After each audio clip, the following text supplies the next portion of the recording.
ఇక ఇట్లా చాలామంది రైతులు కూడా మాట్లాడినటువంటి ఈ నేపథ్యం అయితే ఉంది. ఇక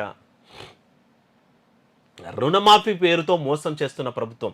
లక్ష వరకు రుణాలు తీసుకున్న రైతులు 40 లక్షల మంది 11 లక్షల మందికే ఎలా చేస్తారన్నటువంటిది కూడా కేటీఆర్ చెప్తున్నాడంట. రాష్ట్రంలో రేవంత్ రెడ్డి ప్రభుత్వం రుణమాఫీ పేరుతో రైతుల్ని మోసం చేస్తోందని కేటీఆర్ అన్నారు. కాంగ్రెస్ ఎన్నికల ప్రణాళికలో హామీ ఇచ్చినట్టు 2 లక్షల వరకు ఉన్న పంట రుణాలు అన్నిటిని వెంటనే మాఫీ చేయాలి, అర్హులైన రైతులందరికీ రైతు బంధు విడుదల చేయాలనేటువంటిది ఆయన డిమాండ్ చేస్తున్నారు.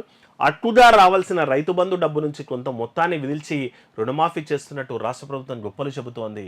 రైతు బంధు కింద జూన్ నెలలో ఇవ్వాల్సినటువంటి నిధులు ఇవ్వకుండా దాదాపు 6,000 కోట్లను దారి మళ్లించారు.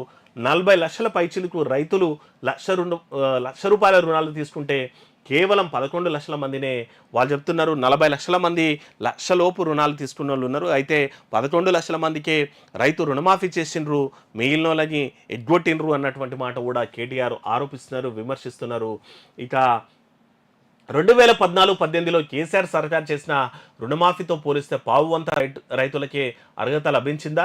2014లోని కేసీఆర్ సర్కార్ లక్షలోపు రుణాలను మాఫీ చేయడానికి 16 కోట్ల పైన వెచ్చించిండ్రు. సుమారు 35 లక్షల మంది రైతులు లబ్ధి చేకూర్చారు. 2018లో అదే లక్షలోపు రుణమాఫీకి 19,198 కోట్ల అంచనా కాగా మొత్తం లబ్ధిదారుల సంఖ్య సుమారు 37 లక్షలు అన్నటువంటిది.